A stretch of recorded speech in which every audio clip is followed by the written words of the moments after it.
He's done a phenomenal job, and he is going to continue to do a great job. I asked him to come talk about the Special Investigative Committee, what's going on, and what we can expect, and the upcoming session. So please join me in welcoming State Representative Tom Gann. Thank you for allowing me to be here. I'll just get right into it. Last spring, when I was first elected, one of the first things that they have you do is you go to these meetings and you listen to all the state agencies come and tell you about all their needs and how bad things are and how people are going to be rolled out and die in the streets and that type of thing. But what I wasn't seeing was the detail that I really thought I needed in order to make a solid judgment about what they were talking about. As an auditor, former auditor from the city of Tulsa, I worked 5 years in downtown Tulsa as an internal auditor, and then I was the auditor out of Tulsa International Airport for 10 years. And so that background, the first thing, you have to go in with a healthy dose of skepticism anytime anybody tells you something. You don't take anything at face value. And so I just wasn't feeling the love with what these agencies were telling me, and I couldn't really verify this information. I would ask for additional information. You didn't get it, and I thought, well, it must be just because I'm a freshman or whatever. But as time went on, these efforts to raise taxes and things kept coming, and I could not very well put my endorsement behind any kind of tax increase until I really knew what was being spent. And I don't know if you all remember back in the spring, there was a poll by Sooner Poll that said 87% of the people in the state of Oklahoma want state government to stop wasting their money. So the people inherently, instinctively knew that, things just weren't quite right. So we held tough, the 20 of us held tough, and sure enough, the tax increases were also unconstitutional, which was another great reason not to vote for them. But anyway, as the summer went on and the crisis that was engineered continued, and they had to have the special session, and then lo and behold, about September, things broke with the Oklahoma State Department of Health, and the Special Investigative Committee was set up. I was chosen as volunteered as one of the members, and I was glad that I did so. So we've been, since that time, we have been meeting on a regular basis. Our next meeting is on next Monday, where we'll be interviewing the tourism department.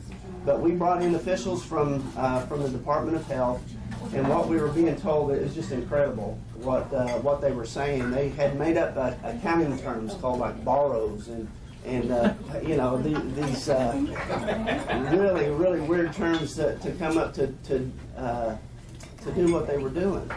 But so there was just some strange things. They were just when they would spend their federal dollars for these federal grant monies, and they would hire individuals. Well, those people were never fired, so they were having to take money out of different funds to maintain that payroll. And then when the federal auditors came in, they would move money back, and everything would look okay in the fund, and then we were off and running again. But one of the most enlightening interviews was Mr. Romero, where I flat out asked him, I said, did anybody instruct you out of OMES, that's the Department of Management and Enterprise Services, anybody ever directly tell you to use these federal monies? And of course he said no. But as their questioning went around to the table, Representative Calvi out of Oklahoma City, he's an attorney, so he knows how to kind of pick up on things. But he asked him, was there anybody ever instructed by that? And of course, Mr. Romero said yes, there were those, but he did not receive the instruction. But he was in meetings where that they were. And folks, that's really egregious. That is some bad stuff going on there when you take federal dollars and misappropriate them for state salaries and things, and it's just amazing. But Mrs. Nichols, who was the COO, one of the things that she mentioned in her documents that she gave me, or gave the entire committee, was tone at the top. And anybody get the Daily Oklahoma? Anybody read the Carvel? Well, I put out a paper in, just a brief thing about, in auditing, we talk about tone at the top. Tone at the top represents the ethical behavior, the ethical climate that is set by your leaders. And this flows down throughout any kind of organization, any type of agency. And just the cavalier attitude about what was taking place at the highest levels in our state government towards how we spend things and how we do these things is just disturbing. And there doesn't seem to be anybody minding the storm.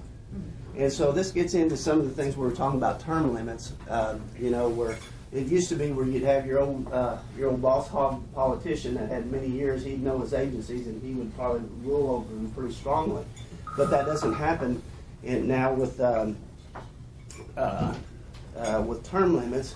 But yet I think there's a workaround, and what we're trying to do is to develop more reporting, stronger reporting by agencies to so that we will have this information and offset the lack of experience and things with that. So there's workaround in that regard. What does that mean? What that? What you're saying in place of the old boss hog politics? I didn't mean to slow you down. Well, you used the term. You said instead of old time, change type of people like that run agencies. Now it's different. There's a workaround. I would say instead of having that that long-term politician there, you keep your term limits, but you require your agencies to report in a much granular detail. And we saw some of that yesterday, or this week on Wednesday, when the Historical Society of all people put out an excellent presentation on their cost. It's a cost analysis. It's something that we've seen similar that I've seen in the auditing world. It's called a control self-assessment, where you just self-assess yourself and you know where every dollar is going. So there's some reporting, there's some legislation that's being developed to have a better reporting model than what we're getting in the old things that we're getting now. One of the things that I got was it was a water agency. I can't remember which one, but it was saying that if they took a 2% cut, they would go out and look at the viability of finding third-party sources to test their water to save money. And if they took a 4% cut, they would go out and do that. And so I asked the lady, I said, "Can't you not do that now? Why do that? Why not do that now? If you're..." And so there's just a myriad of things going on with the agencies. Not only the tone at the top, but just some mindset down there that you've got to work through and get past. Yes. There was a quote from Josh Cockcroft, who I think is the chairman of this group that you're doing. It was in the Beacon, and he was pretty brutal. He said, "The governor didn't do her job. The agency she didn't supervise her agencies. Totally abandoned her job.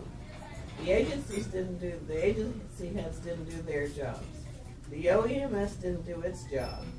I mean, it was a pretty damning indictment of the whole group.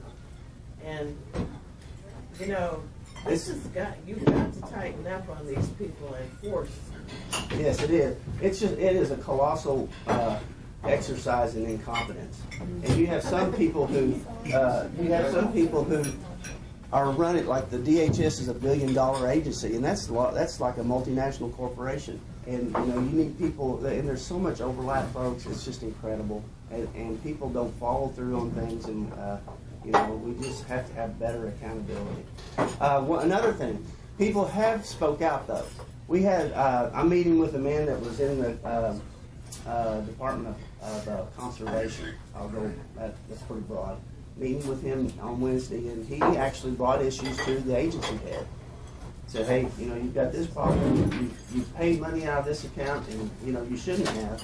Well, he said he was given the option to take retirement now, or take a walk out the door, and that's disturbing. And then we have in tourism, the internal auditor that was actually fired because of the things that he brought to the agency head. So there's incompetence and then there's corruption. And so our committee, basically, we put them under oath per pain of perjury. They have to testify. But how that kind of plugs into what the grand jury's doing, what the FBI's doing, is it just bringing out testimony, giving them all kinds of things to look for. But our committee is going to try to design legislation to shore this up and prevent things like that from happening. You said that you put them under penalty of perjury. Mm-hmm. Has anybody ever been convicted of perjuring themselves before you guys? I don't know. I don't know if this is the first investigative committee that's been set up, and I think it's going to be a permanent committee. I don't know what it will involve in, but I do know that it's going to. I was told to look for a long-term relationship with this committee, so we're not going away, folks.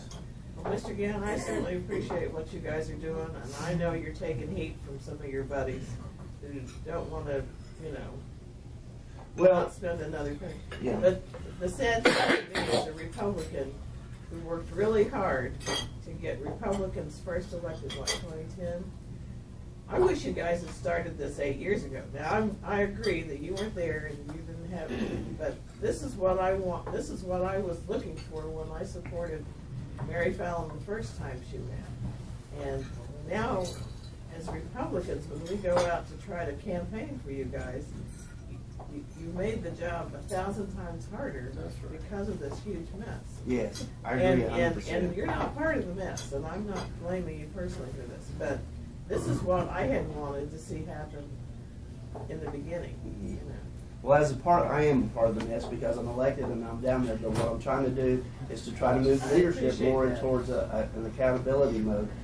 They did know about this in 2014. They knew about the health department and problems in the health department. This is another thing, and that was there was an anonymous letter sent to the AG. At the time, I think it was Scott Pruitt. Scott Pruitt sent it to the agency head, and it just didn't know nothing happened. One of the things that we do need to work on, though, is the auditor says that he has to have permission to go into any agency and audit. And I think we need to adjust that legislation to allow him, like we were in the city of Tulsa, we could just show up, knock on the door, say, hey, guys, we're here, we need this and this and this. And so that, not to surprise anybody, not to go in and gotcha audit or anything like that, but to give him the authority to make those decisions when something like that comes up. Yes, sir. We heard at the Thursday night meeting, or I don't even know now if it was Thursday night, but the last night meeting we had at 9/12, we had a gubernatorial candidate, and he was talking about the fact that the governor didn't actually have as much control over the, and I don't know if he was talking about agency heads or committee heads or what. Is that what you see as part of the problem as well? I see the boards that govern these things. I mean, they gave Dorflinger a $20,000 raise, and his seat hadn't even warmed up since he moved from OMES over to the health department. And then we're seeing other agencies giving 5% raises to their directors and stuff, and and that's at the governor's control. The governor doesn't have the ability to clamp down on their political appointees. The boards are making those decisions. So there's unelected boards. An unelected board, yes. It's a constitutional issue, but the governor does sit on all the agency boards, correct? I don't think she sits on the health department board. I think I do know she sits on the land commission. Yes, sir. One of the major issues we have on local, state, and federal, and I think what most people don't realize is all these elected officials, folks, are not leaders. Now, we think they're leaders, but they're not leaders. Now, Mr. Guy, I don't know you personally. I hope what you're doing and what you're going to do is going to prove you to be a leader. Because the problem is you've been in there, what, 1 year? One session? One very long year. Yes. Yeah. In other words, you've been there the equivalent of 2 sessions. I was told it's just a 4-month stint. Well, here's the deal. Yeah, that's the deal. We go on the job. But here's the deal. You've been there long enough to understand and see who some leaders are. I would say of the people in the State House, probably less than 2 handfuls are true leaders. The rest are followers.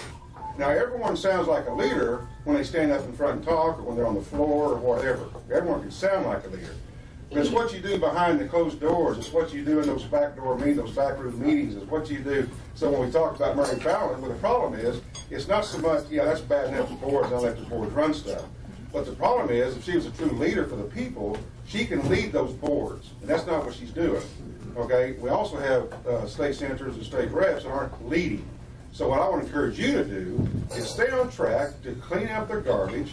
Let's drain our own state swamp and start doing those things and be a leader. And you know this because you ran for office. If you're going to be a true leader and really do the right thing for the people, you're going to take heat like you've never dreamed. And my question is are you up for the challenge? Now, you feel like you are, I'm sure you do. I'm gonna tell you something, it's what we have to do, because when you start taking that kind of heat, then we need to be calling your office and say, brother, keep it up, you're doing good.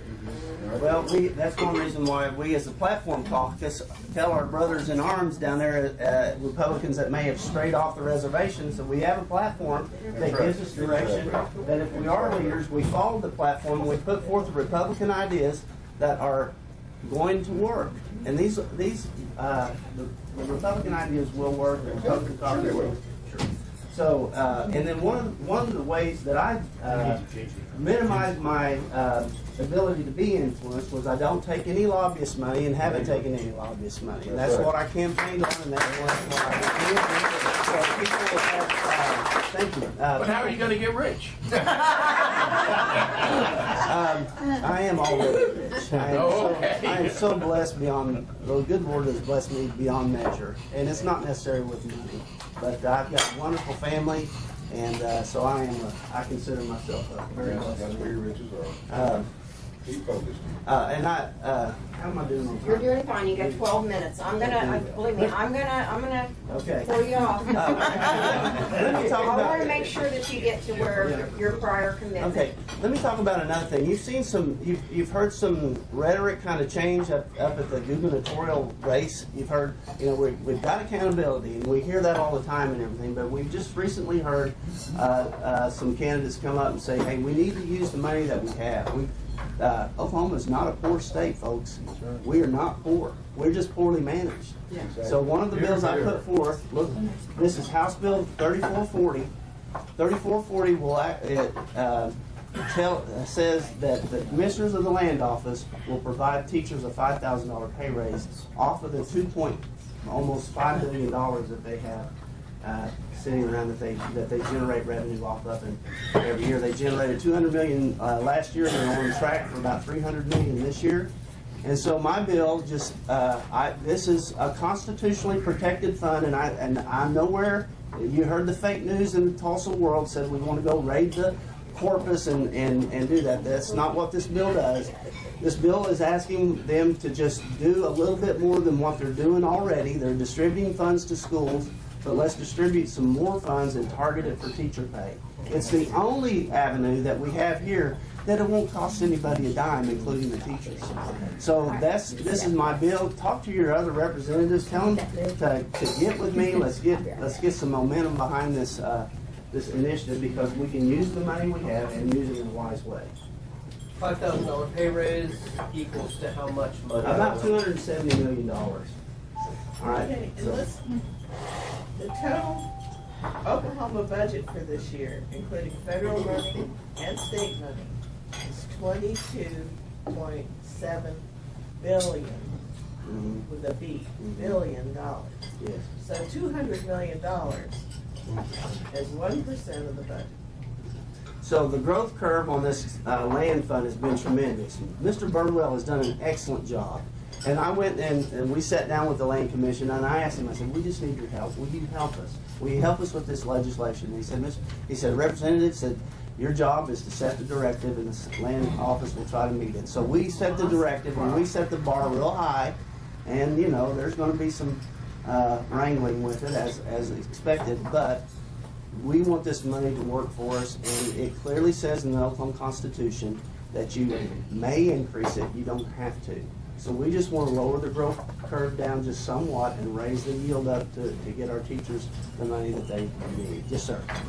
One of the things I know that Chuck Strom had worked to do was have teachers defined as teachers in the classroom. Yes. And then the definition got changed again to include administrators. So does this $200 million, is that just for teachers? My or is bill it- targets what they call 210 teachers. Okay. The 210 code is a professional development code. That's just for classroom teachers only. Now, there's other efforts with the TSET money to help fund educators that are in there for hearing and nose and speech and those type of things, some supportive roles. But we get that going, then the school boards can be lobbied by the support personnel for additional monies there that they might be able to do. So, yes, sir. What we're seeing with Trump is what has come to be called a new term, at least for me it was, the deep state. And by the deep state, what we mean is the embedded bureaucracy. When you're looking out in the investigative committee to what the real problem is it the political appointees that the governor's putting in place, or is it resistance from the entrenched bureaucracy that is preventing Republicans from realizing the vision that they have that may be counter to what might be called the progressive I think it's elite? Yeah, I think it's both. I do. I think there's an effort there to kind of just do what they want to do, the cavalier attitude that people have. But you mean at the political level or at the bureaucratic level? Both. Yeah, I would say both. I mean, really, it all flows down, guys. You set the tone at the top, and you say, we're going to be this way, and you push it down to your agency levels and to the bureaucrats that are there year after year whose attitude is, well, we just have to hunker down because you're going to be out of here. Exactly. So that gets back into there's workarounds, with legislation and initiatives to get this done, but it's all about who's at the top. Yes, sir. I know we've had this discussion before, but I think it's worth mentioning. Okay. For the- 1496. For those people who are advising you on a daily basis, coming into these committees and telling how much shortfall there is, and the number changed every day for you guys, seem like. Can you kind of address who are these people that come in and tell you what these numbers are, and why did it keep fluctuating throughout the session? I think for we heard right out of the bat that the rainy day fund is all used up. Who used it? Well, Dorflinger went in and got the money, and then at the end of the year, all of a sudden there was $29 million back in there. We were going to use it for health care because the cigarette tax didn't pass. So it's and then in the agencies, you got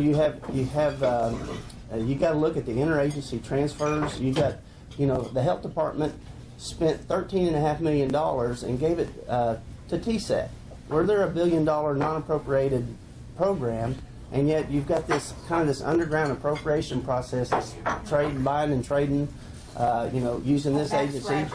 Right. Well, and the water department using the DEQ for water tests, they could get cheaper out on the in the private sector. So you've got this underground economy going on too that it's kind of hard to get your head around. So there's a shell game sometimes that's played here that we saw with the health department, so it's going to take. It's not going to get better overnight, but we have to start. So. I'm glad you addressed that, and as a follow-up, that's what we have to be aware of when we hear these numbers. And just because we hear it doesn't mean that you're not getting the run around behind the scenes too. Yeah, it takes a tremendous effort to track down information, especially information you might not, they might not want readily available or to dig into the truth, and then just the understanding of the encumbrance process and the appropriation process and stuff. I have a little bit more experience than most people in that area, but you have to, and then again, you can't take anything at face value. So you have to go and verify and make sure those numbers are good. So, yes. You got 4 minutes, okay?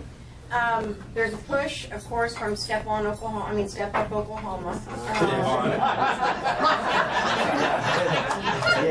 More appropriate, right the first time. So, and we know that there's going to be a push to try to do something with State Question 640 to lower the threshold for representatives because their feelings were hurt because they couldn't get their job done by raising taxes. What can we do to help you or to assist in the fight to protect State Question 640? There is nothing any more effective than riding your legislature. Give them a call, find out who your legislator is, and call him every day and tell him you don't want that. State Question 640 came on the heels of House Bill 1017, one of the largest tax increases in the state of Oklahoma. I was a school board member in Fort Gibson at the time. And there's a 75-member threshold to get it done, but there's also another mechanism to send it to the vote of the people. But what's frustrating is they know if they do, the people will reject it. That's right. So there's nothing wrong with 640. There's nothing wrong with it at all. And people were frustrated that they didn't get their tax increase. But Step Up Oklahoma has the same tax increases that were rejected back in the spring. And you know, if we had passed all those, you'd never heard about the health department. This is Mary Fallon's plan. So they can call it Step Up Oklahoma all they want, but it's carrying the torch for the governor. And these people who have formulated or have this Step Up group is part of the group, the same group that gave you House Bill 1017. Real One quick. more question, last one. Well, no, I'm just telling you, last one. You gotta I go. see. Okay, just real quick, you can just comment, you don't need a long answer. The problem is that we always see, every time there's a shortfall, it's always a tax increase answer. That is not the answer. Now, there's two bills, I understand, that Liz is doing one of them, and Bobby Cleveland's doing another one. Basically, in a nutshell, you don't go look them up, but basically they got to do with, actually, let's start cutting some monies and actually getting a little more lean on some stuff. So I'll just leave it like that. But we need to watch those two bills and the information from you as those bills develop and make sure they don't get strung out and messed up where they're not actually doing the job instead of always looking for tax increases to solve the inability of people to do their job. Yeah, that's part of the mindset that's ingrained down there. The legislature's not doing their job unless they're taxing you out into oblivion, and that's just not true. The legislature's not doing their job if they don't know what their agencies are spending. The legislature's not doing their job if they're not ensuring that those dollars are spent effectively and meeting the core function of the agency and not having some sort of mission creep here or taking this appropriation and giving it to a non-appropriated agency and coming back to the legislature wanting more. So that's And what was the legislation that you were sponsoring? The House Bill 3440? House Bill 3440, and I can't remember the number, but I'm also sponsoring a bill on a 2-year budget cycle. We have to slow the process down. I'd love to spend a whole session just looking at these agencies and peeling back the onion and seeing what's in there, and then dealing with policy in the odd years. So that is on. It didn't even get a committee hearing last year, folks. So we're going to try again hard on that. How do we help you get a committee hearing on some of these bills? And I was told by a legislator we thought was a friend was the platform guys' leadership will be pleasant to them, but they will never allow any of their bills to be heard. Yeah, I ran a bill for parental rights last year and I had to get it through the A and B finance, the 14-member, there at the very end just to get it into committee. And I had to beg Leslie Osborne to get it Those there. committees are small, and if you go sit on them, they don't like it. Yeah, so as these, I think Representative Cockcroft is in the Rules Committee, and he can distribute these bills as accordingly. And then of course the Speaker, and then Majority Floor Leader Eccles. There's some good bills out there that need to be heard. Okay, time's up. All right. We will bring Andy Coleman. Andy is one of the 5 candidates that are currently running to replace Jim Bridenstine. Initially, we thought he would be replaced because of his nomination to NASA.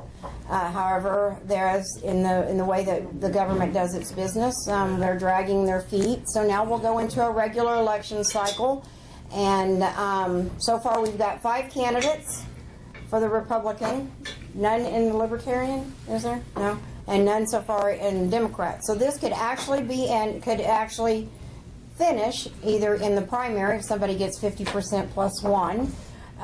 In the primary or in the runoff in August. So we might be able to have us a congressman that'll get out there and can vote maybe a little sooner than we thought if we can keep the Dems out of the race. So Andy has been campaigning for about a year now. I met him about a year ago. He's come a long way in a year, as most candidates do after being out on the trail. He's got I'm sure that many of you have gotten this on your table. He has got quite an extensive background. And I believe that should he be elected to represent Congressional District 1, he will do an exceedingly good job. And so please join me in welcoming Andy Coleman, candidate for Congressional District Council. Good to see you. Well, thank you guys very much for allowing me the opportunity to share this morning. I am Andy Coleman. I'm running for this seat at the federal level, and I'm running because I'm genuinely concerned with where we stand as a country. I'm a long-term thinker. I'm a long-term planner. When I look at the long-term trends threatening our country, it doesn't look good to me, and we need genuine conservative leaders to step up to the plate and help. Our country faces, the country that you and I cherish, we face threats on many different fronts. Many different fronts. It's not just one. It's not just in the constitutional front. It's not just on the economic front. It's not just on the security front. It's all of them. It's all of them. And I want to see more leaders with real-world skill sets who are able to lock horns and push back and help on these different fronts do so. That's one of the reasons I'm in this race. When I'm talking about these fronts, it's not just arbitrary. It's not just theoretical. They're real. When we're talking about the security front, we have traditional threats, conventional threats like Russia and China. We have unconventional threats like out-of-control radical Islamic organizations hell-bent on executing as much evil as humanly possible across the globe. We're talking about our security. It's also, we're rolling in our immigration. For too long, a spirit of lawlessness has governed our immigration policies rather than the rule of law, and there's a security element to that. When we're looking at our economic front, what is that? Well, we passed $20 trillion in debt. I know you guys know that. But that's a long-term, critical problem. It's a moral failure. It's no kidding taking our kids and our grandkids' hands, signing checks that they don't understand so that we can pay for consumption today. That's irresponsible. It's a moral failure. It's also a national security vulnerability. When we look at our constitutional challenges right now, we're talking about our First Amendment rights to free speech, to religious liberty, our Second Amendment rights to keep and bear arms, our Fourth Amendment rights to be free from improper invasions of our privacy. Those are being challenged right now, as they have been for years. But we're also seeing in the last 12 months, last 24 months, open attacks on our founders, on our founding, on the Constitution, and these have to be engaged and pushed back. The stakes are high, they're real, and we're in a dark chapter. We're in a dark chapter, and we need leadership to help us through this. I do believe, if you've seen the cards on your table, that my background, that my views do lend themselves well to this fight. That I would be well equipped to serve you, to serve your families, to serve your businesses, to serve your communities in this regard, to be a voice of sanity up on these issues.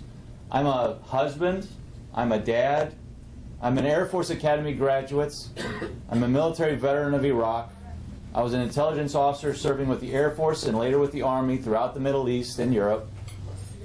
You know, I went on and I served in the conservative legal trenches with organizations like the Christian Legal Society, the Alliance Defending Freedom, which is a Christian conservative legal organization that takes an unapologetic stand in defense of the sanctity of life, the unborn, your religious liberty rights, free speech rights on campus. Same holds true with my work with the Federal Society, which is, I imagine most of you guys, if anybody's seen Supreme Court, justice nominations, the conservatives always get racked on the knuckles for being a member of the Federal Society. Why? Well, they believe that the Constitution means what it says. They stand up for the principles of limited government enshrined in the Constitution. They stand up for the free market. It's not always popular. Served with the Christian Legal Society. These were not popular positions in the liberal legal waters I was swimming in. In fact, I had some come up to me and counsel me, you know what, Andy? You're a nice guy. You're a smart guy. We like your family. You served our country. But this is toxic. Walk away from this. You're going to have a hard time getting a job. You're going to have a hard time staying employed. Walk away. But that's why I was in those spots. These are the right policies. These are the best policies for people, and we need to stand up for them. And if they require us to take some people, so be it. And that's what I've done. Later on in my life, I got a nice job at a large law firm, but after a year, I felt compelled to walk away from that. Why? Because I had to go serve in another serious setting again, this time to help persecuted Christians. I met persecuted Iraqi Christians when I was deployed as a senior intelligence officer with an army brigade in West Baghdad and working throughout Iraq. I'd heard about persecuted Christians before. I was intrigued by their plight, but man, something in me snapped when I started to hear testimonies from their own mouths.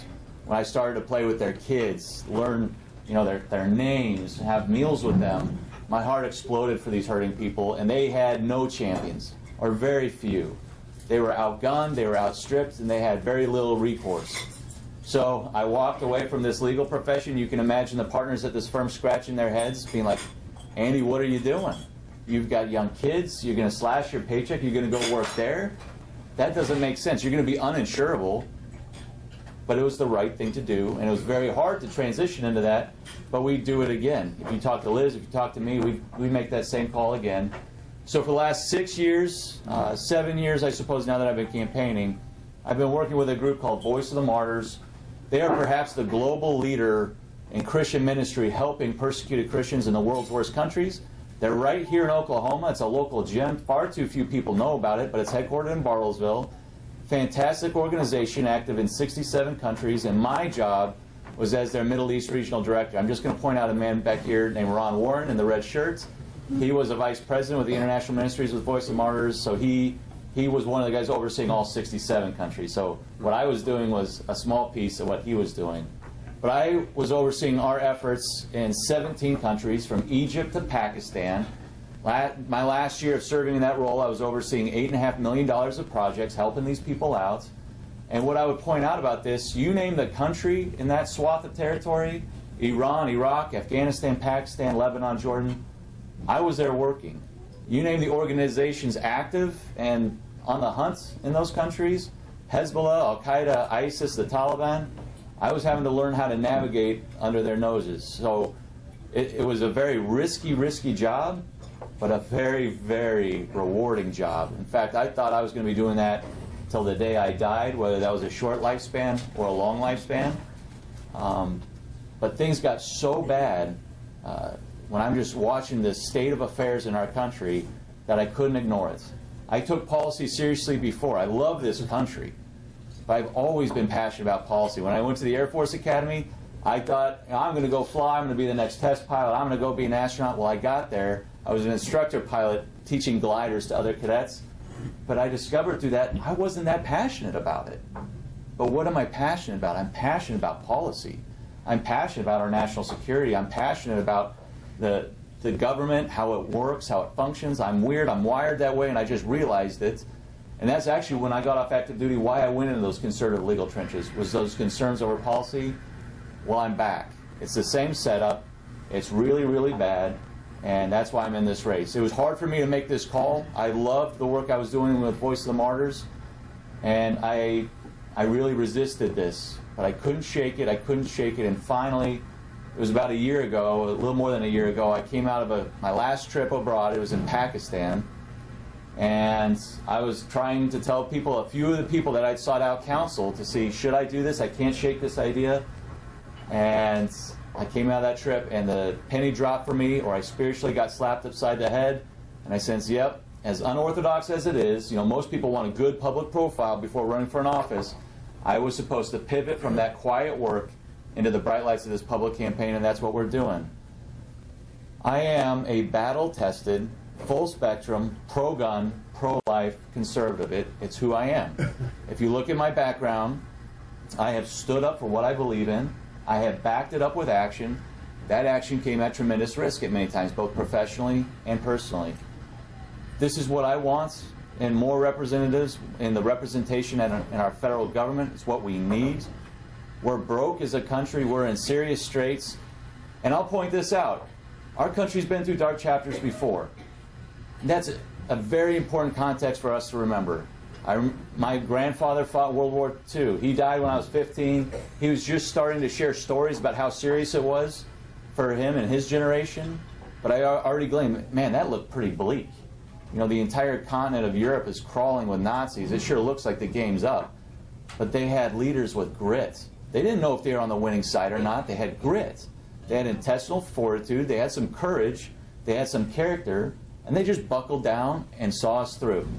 I think of the Civil War and studying that history and how dark and bleak that was. But we had leaders that had grit, and they saw us through. The same is true today. We just need principled leaders up there that know why they're there and are not just seeking to pad their resume or extend a perk-filled career. So that's who I am. I'm very grateful for those that have already kicked the tires and come out to publicly support us. There's a number of them. That includes Dr. Everett Piper up at Oklahoma Wesleyan University. It includes the Combat Veterans for Congress. Recently, you may have seen that Dick Heller, who was instrumental in the Heller versus D.C. decision that affirmed that the Second Amendment was the Second Amendment. If you go back and look at constitutional law before that, most of the legal scholars would say, no, it really doesn't. Everybody was ignoring the Second Amendment, but Dick Heller stepped up to the plate, and now we have a constitutional decision that affirms our rights. So I was grateful to have his endorsement as well. I'm the only military veteran in this race. I think we need more veterans in those seats, not only championing our veterans, but also standing up for our current military families that are really, really struggling. My wife and I, we live that. I'm the only guy in this race with national security experience. In fact, as a former intelligence officer, that experience runs very deep. The same holds true with experience in foreign policy.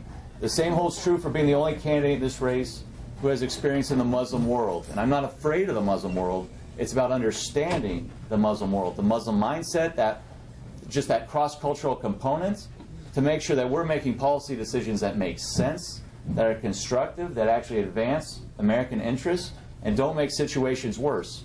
In too many occasions, I've had a front row seat to terrible policy decisions where we're borrowing money from countries like China to give to people that don't like us today to make the situations on the ground actually worse, and the American people have not benefited at all. I've had a front row seat to that, and I've got a belly full of it. So if what I'm describing is the type of representation that you would want for you and your families, I would be very grateful for your votes in that Republican primary. I'd be very grateful for your support, any help spreading the word, whether that's a yard sign or getting on social media or just chatting it up with friends or family. I'd be grateful for your financial investment in our race. You know, whether I like it or not, funds are the fuel that campaigns run on. And I'd be profoundly grateful for your prayers as well. I'll just open it up for questions. What do you guys have? Yes, sir. My dilemma so far, and I'm relatively new, we only moved here 7 months ago from Washington, D.C., basically. I look at all 5 candidates, and I don't see any sunlight between you on issues. Mm-hmm. Is that your perception, first of all? Well, I don't know. It's all conservative Republicans. I don't know. Okay, then tell me. Good. Tell me then, where is the substantive policy difference? You all have different backgrounds, and you'll have to evaluate the different backgrounds appropriately. But I want to know what the differences in the policy dimensions are that will make a difference in Washington, D.C. Well, I think you're going to have to. I'm not going to speak for the other candidates. They're going to have to explain to you their policy. Yeah, but you need to contrast yourself with the other. Well, I will, but I'll say this. I am a Republican because I'm a conservative. I'm a conservative because I concluded long ago that conservative policies were, no kidding, the best policies for people. Yeah. I grew up in a Democrat family, so everything that I've come to, I've arrived at on my own. So when we're talking about immigration, I recognize the human component to this. That's, it's a security-related issue. We're either sovereign or we're not. We need to control who's coming in and who's not. I know why I stand for that, and I'm not really willing to hedge because I'm a long-term thinker. When we're talking about these other issues on the pro-life, you're going to have to kick those tires with the other candidates. But I'm pro-life because I recognize that child is its own person. And that forms how I view pro-life legislation and policy and the stands that need to be done in that regard. When I look at the regulations that are in effect, one of the big things for me working in Voice of the Martyrs was stewardship. Stewardship of the resources that have been sacrificially donated by over 500,000 families across the country to this ministry work. Well, I know how important it is to peek under the rocks, to open the books. So, for example, if we had a project going on in Pakistan, we were putting somebody like me on the ground in Pakistan because there's fraud everywhere. And we're there to actually make sure that project was going on. Let's crack open the books, make sure it makes sense. So from an accountability and oversight perspective, I know why that's so critical and how these regulations are so often not intended to provide good oversight, but intended instead really to harm industries. So I've just, when you look at it, it may be when you talk about policy that it all sounds similar, but you, I think, have to drill down to the second and third levels and also see if that background marries up with what that expectation is. So if there's a particular policy issue that anybody in here has noticed that maybe there's a distinction, I'd be happy to unpack it. Yes, ma'am. I'm gonna be nice today, Andy. I gave him a tough time last night. We have members of the Oklahoma congressional delegation Yeah. who totally dance to the tune of the U.S. Chamber of Commerce. Mhm. I have two questions. The first one is, what is your actual stance on business? You know, business regulation by the federal government. Great question. So there we go. There's a policy question that's set up. My take is that business thrives when it's regulated to the minimum extent possible, when it's free to compete and provide the best services to people, and we have as much transparency as possible so that the consumer can decide. That's why I love the free market. Competition's good, transparency is good, it provides good services, the people benefit, and the best businesses survive. As far as the chamber, you know, there's some that want just to see continued investment and continued tax dollars flowing in. That to me is a conversation that I have to preface by saying, by reminding them that at the federal level, we're broke. We're broke. That's not a responsible use of our resources. We either recognize that or we don't. What is there a specific element to the chamber that you're concerned with? Well, the U.S. Chamber, most of their policies that they advocate are diametrically opposed to what most people in this room would want. Yeah. And they're big on special tax deals for their members and special goodies and, you know, Yep. that kind of stuff. And so I was just... Well, I'll put a couple more things out there. I saw some more hands come up, and then I'll answer my question. But I'll put a couple things out there. I have studied, since I was a cadet at the Air Force Academy, I've studied politics, I've studied governments, I've studied failed states, I've studied politicians. And I've seen people that start out principled and become unrecognizable, either because of the influence that they're subjected to or just the time in that seat, or they start to believe the hype and the pats on the back and you're indispensable. But that too often becomes a part of the problem. That is the part of the problem. That is why the swamp is so swampy. So I've studied it. I've seen that pattern happen before. I don't want to be a part of that. If I go up, if anybody has seen the pictures on these push cards that are out there, I've got young kids. I don't want to waste my time just becoming a part of this situation that I'm so frustrated with. So to prevent myself from being in that position, I have taken a self-imposed term limit pledge. It's different than the one Jim Bridenstine took. It's 4 terms. And if we do have our next congressman seated early, if Bridenstine's at NASA and we're able to seat them early, there's more seniority that's packed in there. But that's why. I want to make clear to myself, and I want to make clear to everybody in this room and everybody in this district, whose interests I'm representing. And it's not going to be the lobbyists who are going to be disappointed because they don't get 3 decades out of me. It's not going to be the chamber because they're expecting me to do this for 20 years for them. It's the families, it's the businesses, the small businesses, the communities, the churches here in this district. That's who I'm representing. I've lashed myself to the mast, and that's why. Here's the second thing I wanted to point out. Anybody that's running to represent you, and to whatever policy decision might come up, they should be able to explain to you how they're going to approach that decision. What approach are they going to take? What lens are they going to look through? And I will. If I have any decision that I have to make and vote on to represent you, there's going to be 5 steps that I have to get through. The first is, is this constitutional? Is this constitutional? Does it comply with the Constitution? Does this align with my Christian worldview? The third one is, do we need this? Do we actually need this? Is this something constitutionally prescribed? Do we actually need this as a country? The fourth, can we afford this? And you're going to know my answer to that on a lot of questions. But the fifth is the one that I hear nobody talking about, and I certainly don't hear them speaking with any sense of urgency: long-term impact. Long-term impact. What are the unintended consequences of this decision? What are the second and third order effects likely to result from this decision? Does this expand the cause of freedom, or does it contract it? I don't see people talking about the long term, and that might be a very significant distinction between me and the other candidates. When you look at the decision making at our federal level, so often it's really done in terms of election cycles. These people are thinking in 18-month or 24-month clips. China I'll tell you, China's thinking in terms of generations. And it's not serving us well. We're not doing ourselves any favor, and we're particularly not doing our kids or grandkids any favor. So I hope that anybody that talks to you, they can explain how they're going to approach those decisions like I just did. Now, I know there's some more questions. Yes, ma'am. I more have a comment to the first gentleman's question.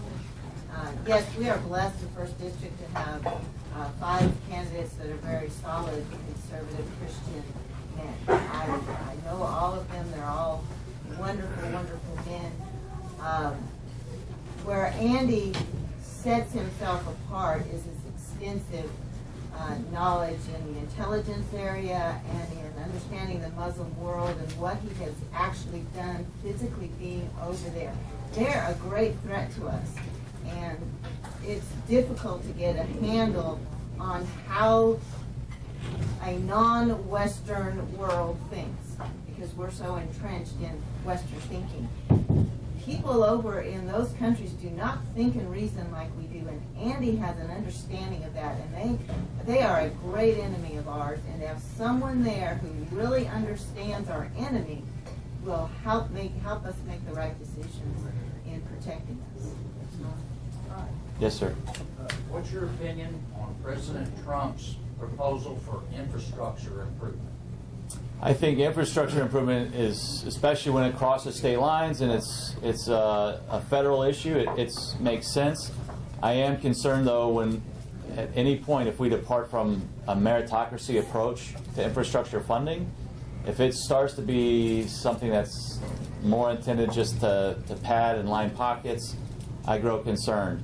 But I do think that there's infrastructure challenges that need to be addressed. And I would be a champion, because I know we have some here in Oklahoma, to speak up on behalf of them. But I do get concerned, again, with that approach in mind. Do we need this, and can we afford this? Those are very difficult questions when we're looking at a national infrastructure bill. Yes, sir. The difficult part about you being in the position you're in today is because of all the trash that's got up over the past many decades. Yeah. And so your seat's going to be harder. Yeah. So having said that, I don't mean like it comes across, and yet, having stood in your place, I've been in the forums, I've been in the speakings, and then I see what goes on behind the scenes with these candidates. And most of them shouldn't even be standing where they are, and yet, when it comes time to speak, all sounds well. It's like the first gentleman. Yeah, I don't have any issue with anything you said. But in fact, me and Ron has talked about this before. But the problem is we're not asking the right questions. Yeah. So let me just throw a couple at you real quick. Knowing that what you've already filled out paperwork-wise on the federal level to build stand there, what is the most money you've ever made in a single year? The most money I've ever made in a single year was over $100,000. Okay. Because obviously you're fixing to step into a position that pays even quite a bit more than that, and plus everything else. And you mentioned earlier, which is so true, that what you've looked into, and one of the problems is once you're up there, you're everybody's friend. Yep. Everybody's friend. Yep. And so what I like, and all this is fine and it's great, and I don't question any of it. But my question, I guess there's so many questions that could be asked. Let me just make it one. Yeah. And in all fairness, I don't know if you can really answer it. I know what you might say, but I would probably ask you more to consider it and ponder it than just answer it just directly. Because when I look at your family, and that's a great family, awesome picture, great kids. I've got a family, I've got grandkids. But on the federal level, because there's so much evil, there's so much corruption, there's so much this and that. Are you going to be willing to stand on things that you know is right, but that CNN or someone else, the Chamber of Commerce, or someone else that has the ability to do so, could literally just, in a sense, burn your family at the stake through media, through lies, through rumors, etc. Because they'll do that. Well, I deeply respect this question, because what I'm hearing, that's what it gets down to, is a concern for my family, and I appreciate that, and I have people in this room that are praying for my family. But I'll say this: it is ugly, it is toxic. My family, we've taken risks before. My wife, that that pretty little creature you see there, she's crawled into Iraq with me. She's been in Lebanon with me. She's been in Jordan with me, ministering to women and little girls. My son, the oldest one in there, he's 14, James. I've dragged him through Turkey and the West Bank of Israel. We as a family served in this ministry capacity, and it's true. That's one of the things that, gosh, do I even want to expose them to this kind of trash? And selfishly, humanly, I'd say no, I don't want to. But it's so bad. It's so bad. And I don't want good people staying out of that because it's ugly and toxic. I want people with that grit and that courage and the ability to get in and communicate and explain why these policies are good and why they need to be advanced. So it is certainly something that I continue to pray through. I want others to provide prayer covering for us. Liz needs it. You know, we need it as a family. But I do feel like we're where we're supposed to be. And to go to your question, as far as the money and the perks and how it's so easily it seems to co-opt people in D.C., again, what I have seen is the people that get rolled are the ones who didn't have their eyes wide open when they got into those seats. Ken Buck came out with a book about a year ago called Drain the Swamp, I believe. And in it, he describes as a freshman congressman, again, I try to study those who have gone before me, glean what worked well, avoid what others did wrong. Ken Buck describes how he went in, eyes wide open, knowing what was going to take place. The very first week for freshman congressmen, orientation, congressional orientation, it's a string of parties. It's a string of parties. And those that don't know what's going on and don't have their eyes wide open get rolled. And all of a sudden the message is very clear because the establishment knows what they're doing. They know what they're doing. And the message is, you've arrived, you're a part of the party, you're inside now, you toe the line and play the game, this could go on forever. 3 decades, 4 decades.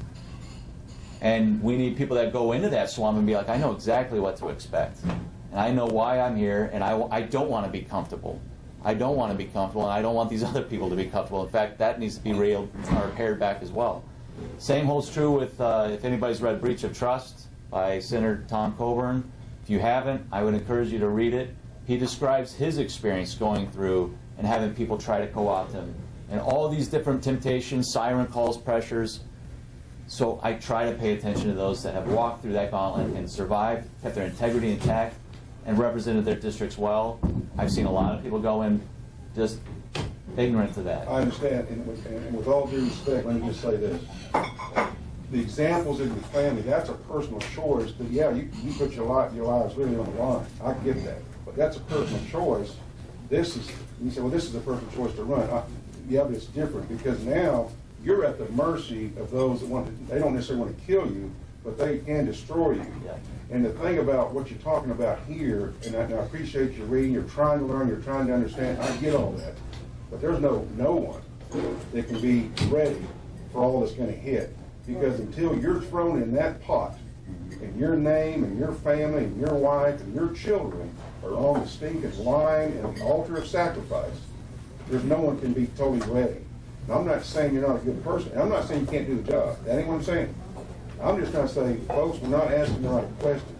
And if you're the man, I'm for you all the way. And I hope you can get through the mud. But I'm telling you, it's a lot better. In fact, and I'll end it with this question. Have you received a phone call or a packet from the RNC that says, look, if you'll sign these papers, we'll donate all this money to your campaign? Have you see that package yet? Nope. Okay. Well, you might. So be I might, prepared. but I might not be their cup of tea. I'm just saying. Yeah. Rhonda, relate the story of when Jim Bridenstine called you the night after he voted against Boehner when he first got it.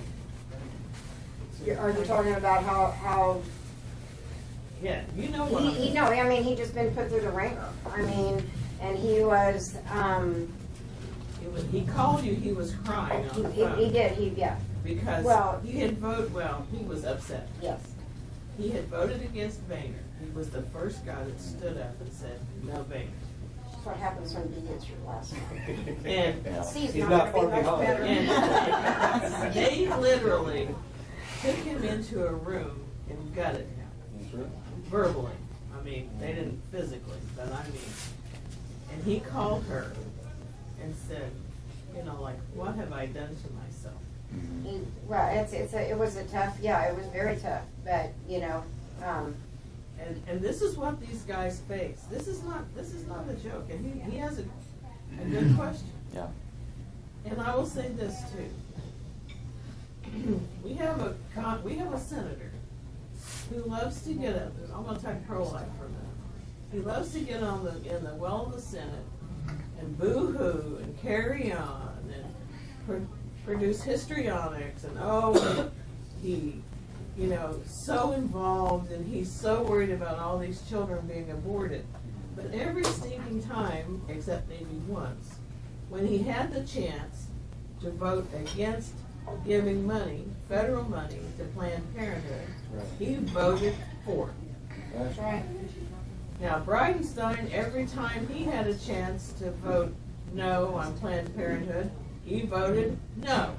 And he took the heat because they always lump these bills in 50 billion other bills, you know, and some of them need to be passed. But you're either going to take a stand or you're going to play games.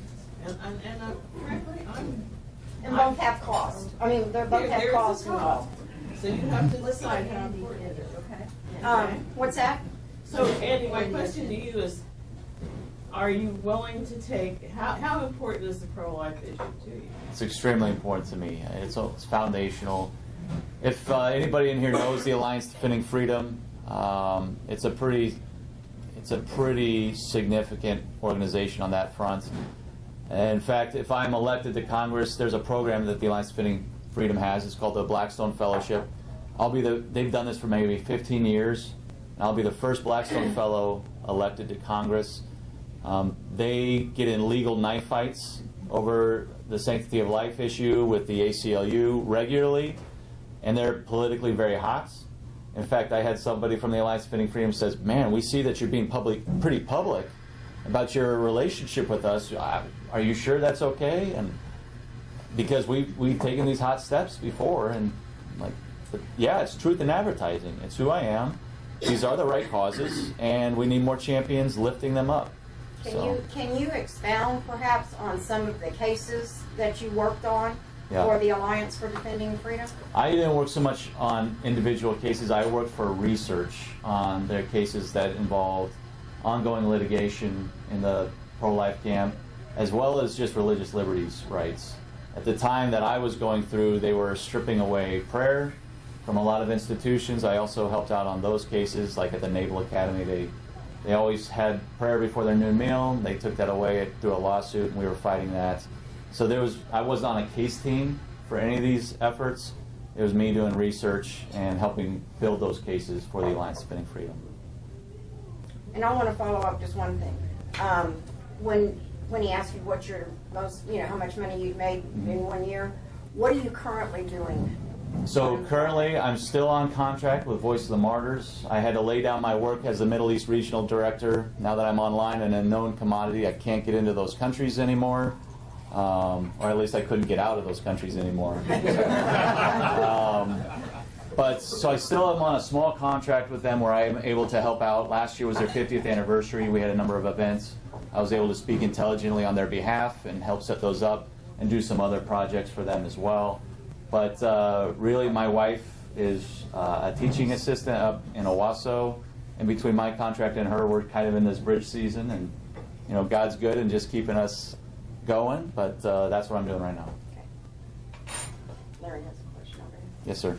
On life, we have a gubernatorial candidate who is convincingly drawing clear distinctions between people who profess to be pro-life and abortion abolitionists. I was wondering, would you call yourself pro-life, or you said you're pro-life, but would you identify yourself as being pro-life or being an abortion abolitionist? So I understand, and I think this is so important to define your terms. It's like one of the things where everybody is conservative, right? Well, what does that mean? We better drill into that. I think you would look at my positions and you would call me an abolitionist because I recognize that life begins at conception, and that's an independent human being, and that's what forms my policy decisions based off of that. I don't discard the term pro-life, even though it has been used and abused in the past by people that are using it as a shell game, as a technique to muddy the water. The reason is what I like about redeeming the term pro-life is that it's more encompassing. Yeah, I got to go and champion this cause for this 6-week-old little person. But at the same time, I want, like, when you go to these pregnancy resource centers, what I love about them is they're standing up, they're standing in the gap, they're a voice for the voiceless, hear this little child, but they're also loving on the life of somebody stuck in a mess. So with that, I like redeeming the term pro-life. But if you look at my policy position, it really is an abolitionist position. I'll also say this, you guys might be interested in the room.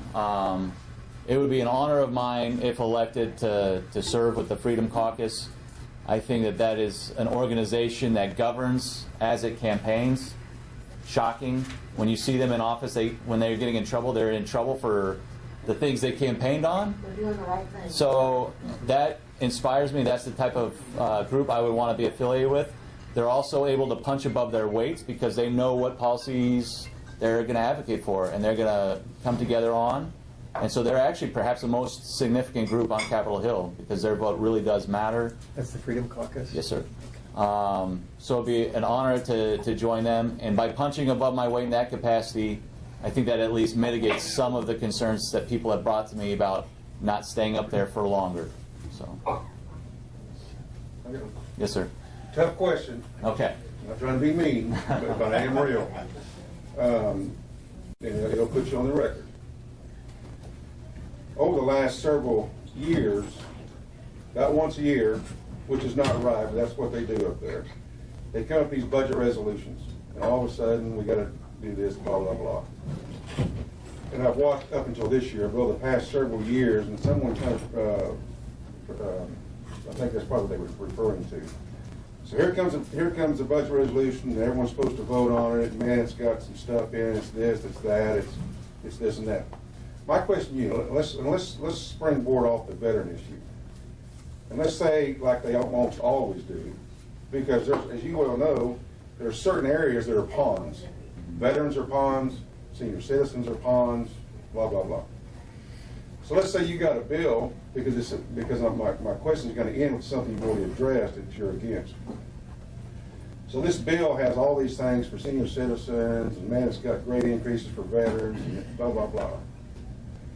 But like all these bills have done over the past several years, it's also, it's got increased spending, and it's Planned Parenthood. And I've seen our delegation, except for one, vote those things through. Now, let's be real. Because you're a veteran, and I applaud you. I mean, I think that's awesome. Thank you for your service. I truly respect you. Amen. But when it comes down to that, and you got all these veteran support groups saying, Andy, man, awesome, man, vote that thing through. This is really going to help us. But it sits there and supports Planned Parenthood, increases spending, increases our national debt. What are you going to do? Yeah, that's a great question. It is a tough one because there is going to be no perfect bill that I'm ever going to see that's going to be lining up just like I would have it. So I don't know that I can answer it squarely. Would I vote on any bill? I'd have to take it all up into consideration. It is one of the biggest frustrations, this pattern of rolling everything into one massive conglomeration, and that is the norm. It's not even the exception anymore, it's the norm. So I think that I know who you're referring to, and I know the votes that you're referring to, and I applaud those votes. And I think that those types of votes need to happen more often than they do, because we need to split these things off. Exactly. We need to say, yeah, I'm all for this, but I can't support it because of this. You're still rolling this in. So I want to be part of that conservative ballast in the Republican vote. And I think by taking votes like that are going to steer things more in a positive direction. But I'd have to see the bill. But that's where, but wait a minute. Don't be a politician, Tim. Because you see, that's where when I mentioned earlier with the other guy, we have to have leaders. And Andy, what I need you to do, and one of the things that Bridenstine did, I need you, even when you know it's going to go through, someone's got to take a stand. Because you see, they're never going to peel that stuff off until you can be a leader and rally enough people. Say, guys, look, someone's got to start taking a stand against that stuff, and someone has to lead out. So all I'm asking you is, that's the kind of leader we need.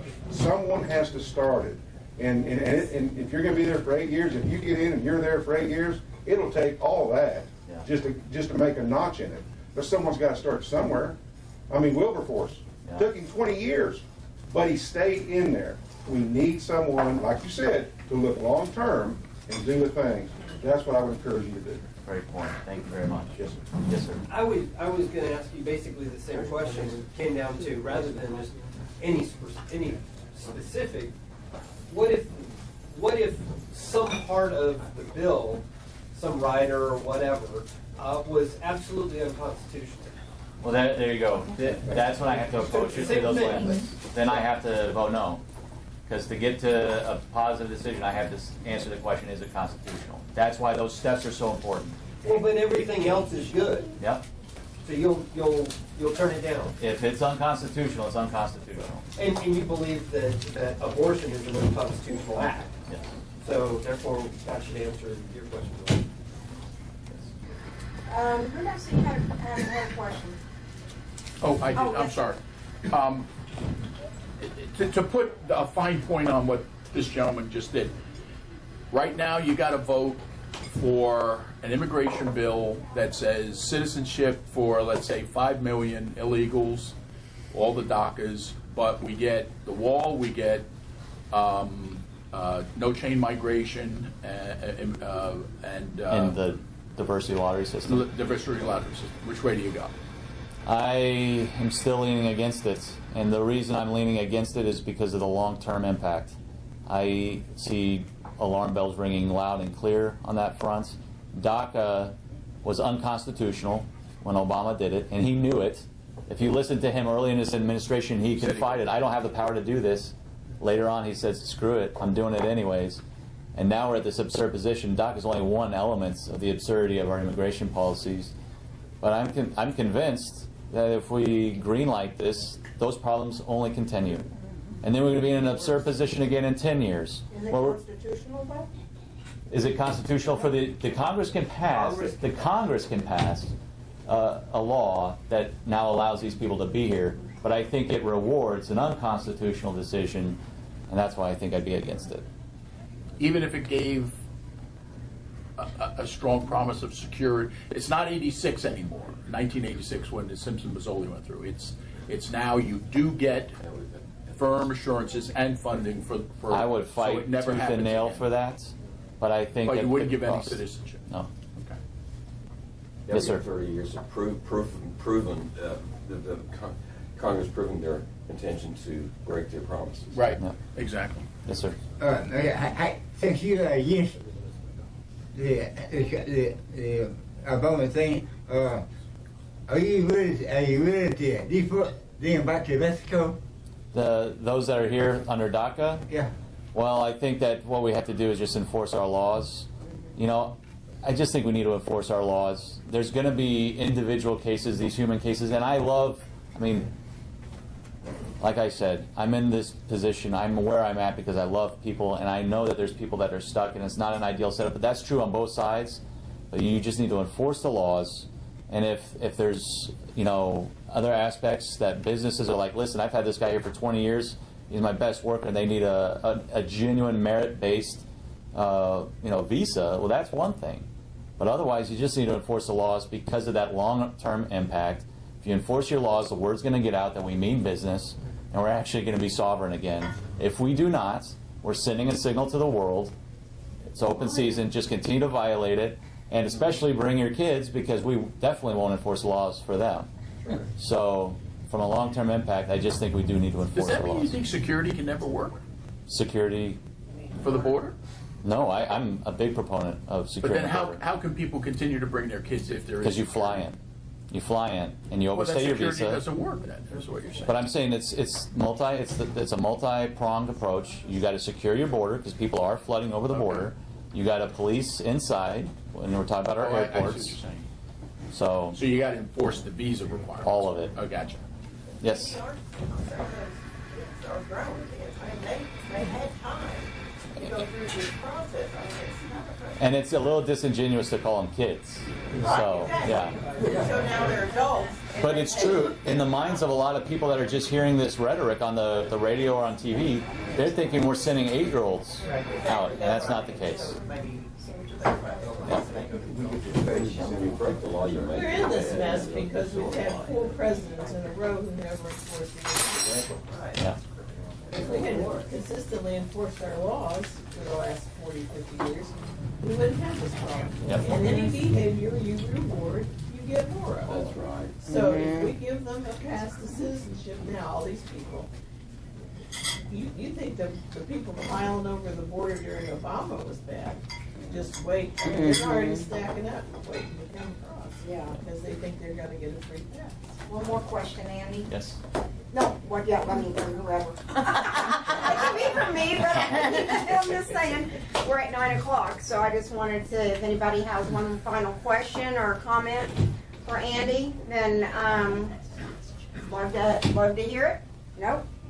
All right, well, thank you so much. Thank you very We much. appreciate you very much. And,